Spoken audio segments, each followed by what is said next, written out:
What is up, guys? Welcome back to another video on my channel.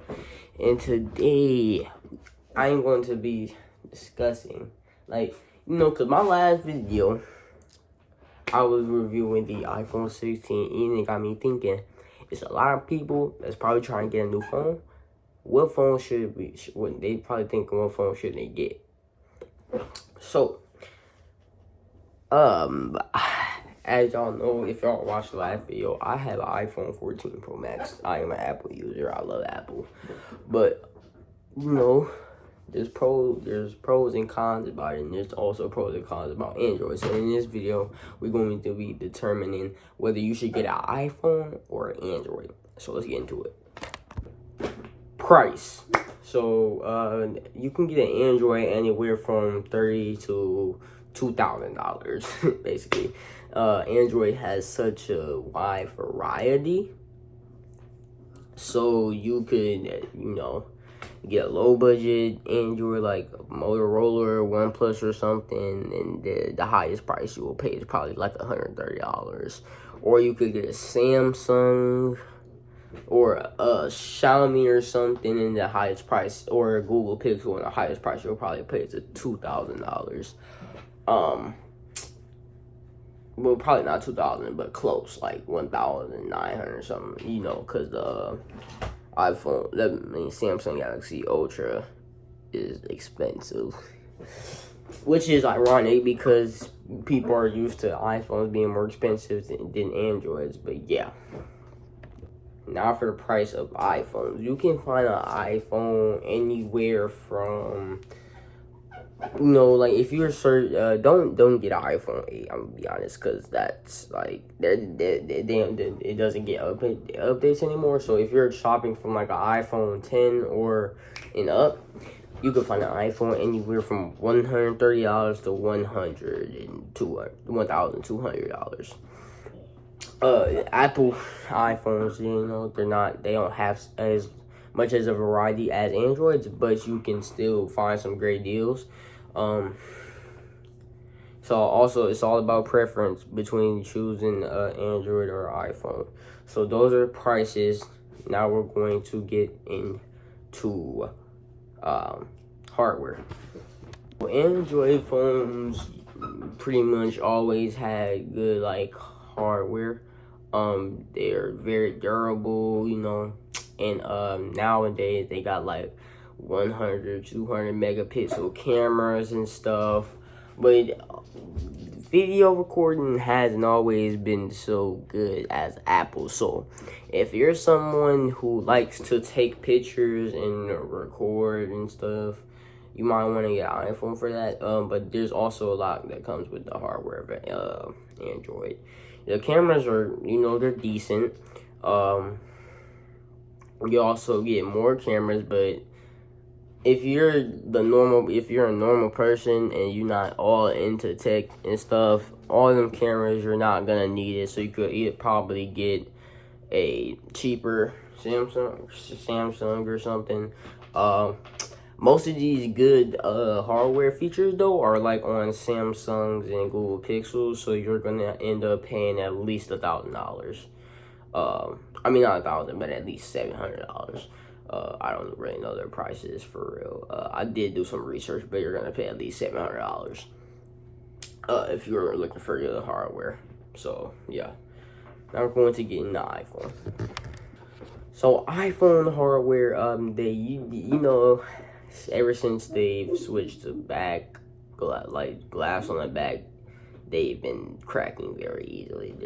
So you gotta be real careful with iPhones, but nowadays they're really durable with ceramic shield and matte glass and stuff. The normal person is not dropping their phone all the time either. They have super great video recording. I'm filming on an iPhone right now, but the video recording probably not gonna be as good as it can be because my light is not on, which I would turn it on, but it's not gonna look right in all the other clips, so I'm just gonna leave it off. But yeah, I'm filming, and this is the selfie camera, is 12 megapixels, and it has a telephoto and ultra main cameras on the back with 148 megapixel and the rest being 12 megapixels, and you can find this on Android phones too. But yeah, other than that, you have the iPhone has a pretty fast processor. You know, it's not as durable as an Android, but it's durable enough. Very good picture quality and video quality. So now we're going to get into the software. Now, Android phones have been here since before the iPhone, so a lot of people are probably used to Android software, but it's, in my opinion, it's ugly. I don't like the way that Android software looks. A lot of people like Android software because there's more customizability, which is a good thing. You can do a lot more on Android software.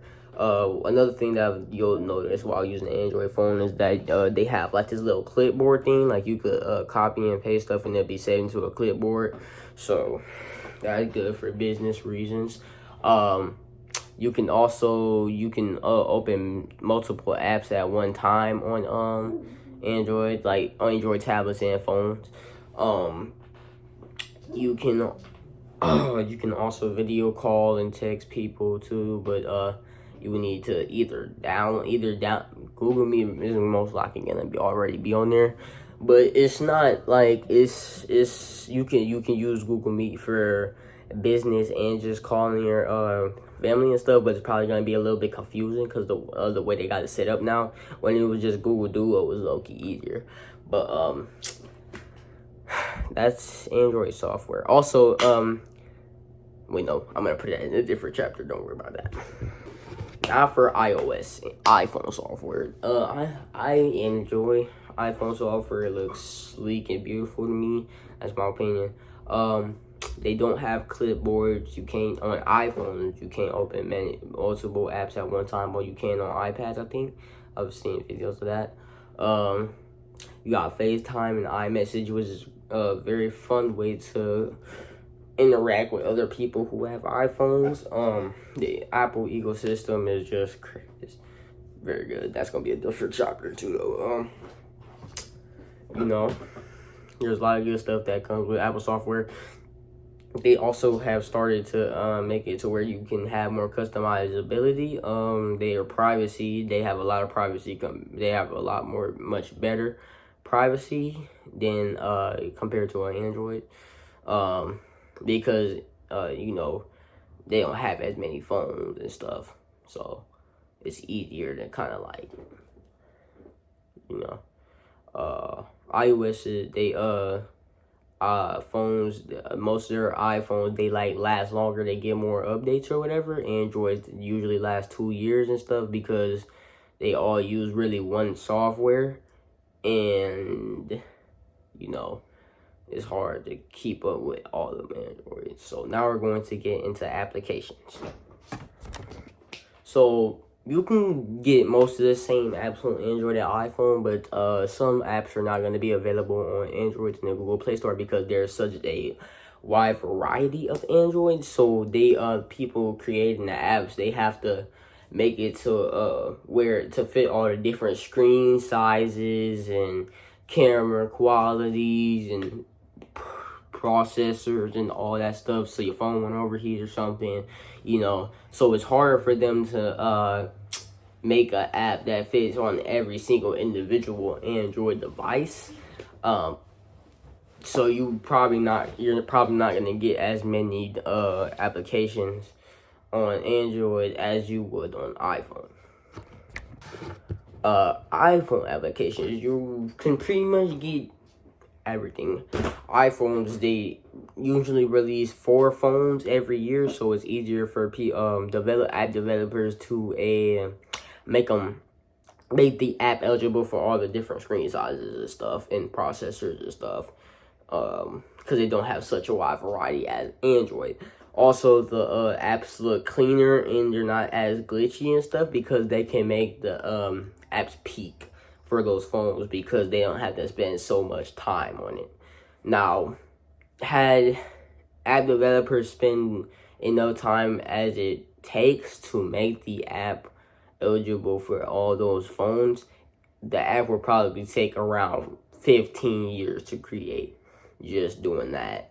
So, yeah.